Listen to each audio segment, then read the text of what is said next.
கலிதோஷமகற்றுவிக்கும் முன் செய்த வினையகன்று முருகனருள் கிட்டிவிடும். அறம்பொருள் இன்பம் வீடு அதிசுலபமாய் கிட்டும்.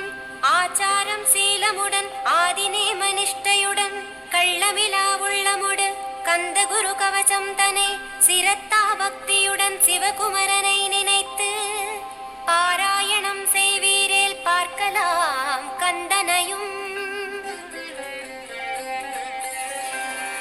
கந்த குரு கவசமிதை மண்டலம் நிஷ்டையுடன் பகலிரவு பாராமல் ஒரு மனதாய் பகருவீரேல் திருமுருகன் வேல் கொண்டு திக்குகள் தோறும் நின்று காத்திடுவான் கந்தகுரு கவலை இல்லை நிச்சயமாய். ஞான ஸ்கந்தனின் திருவடியை நம்பியேனி கந்தகுரு கவசந்தனை ஓதுவதே தவமெனவே உணர்ந்து கொண்டு ஓதுவையேல் உனக்கு பெரிதான இகபர சுகமுண்டா என்ன